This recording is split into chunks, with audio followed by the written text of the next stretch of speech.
ቅዱሳን መላእክትን ብናይ ሰማዕታትን ብናይ ጻድቃንን ስምስ ስም ይወፅእ ዶ ዝብል ጥያቄ የለው ማለት እዩ እና እዚ ክነብራር ከለና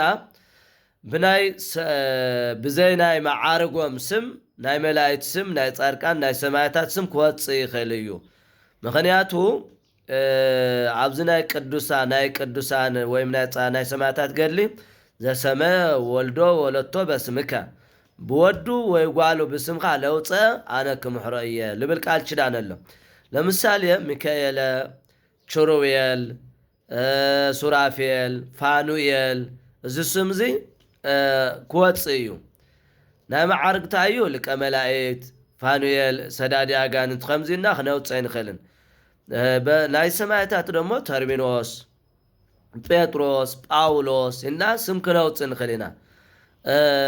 ናይ ቅዱሳን እውን ተመሳሳሊ ናሊ ተክለ ሃይማኖት ተይና እዚ ገብረ ህይወት፣ ተክለ አብ እዚ ይወፅእ እዩ ማለት እዩ እና ናይ ፈጣሪ ብቻ ስም ክወፅእ ይኽእልን።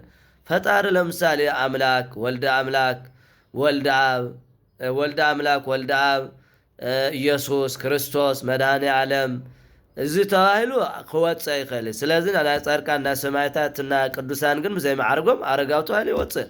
ጳንጤሎን ኢና ክነውፅእ ንኽእል፣ አልየፍ ኢና ክነውፅእ ንኽእል፣ ሊቃኖስ ኢና ክነውፅእ ንኽእል፣ አይማታ ኢና ክነውፅእ ክንኽእል ኢና ማለት እዩ እና ብናያቶም ስም ምውፃእ ብናይ ጻድቃንን ሰማዕታትን መላእክትን ቃል ኪዳን ኣለዎ ማለት እዩ። ኣብቲ ናይ ሰማዕታት ገድሊ ወይ ድማ ኣብ ናይ ጻድቃን ገድሊ ክንብል ከለና ወዱ ጓሉ ብስምካ ለውፀ ስም ልሰመየ ይልብል ማለት እዩ። በተለይም ወልደ ጊዮርጊስ እዚ ዝተለመደ እዩ እና ብሰማዕታት ጻድቃን መላእክት ክወፅእ እዩ ብዘይካ መዓርጎም ልብል ዘለኹ። መዓርጎም ሊቀ መላእክት፣ ሊቀ ሰማዕታት፣ መርሃ ቅዱሳን ናይ ቅዱሳን መራሕ ልብሉ ኣለዉ።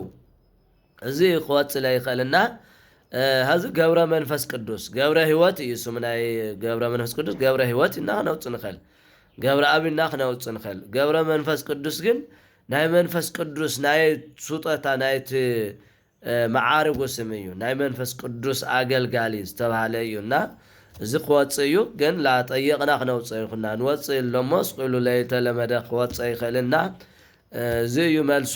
ስለዚ ንኩላትና ፅቡቕ ስም ክነውፅእ ፅቡቕ ስም ይመርሖ ለግብሪ ስም ንግብሪ ይመርሖ እዩ ዝብል ቃል ኣሎ። ፅቡቕ ስም ምውፃእ ፅቡቕ እዩ ማለት እዩ።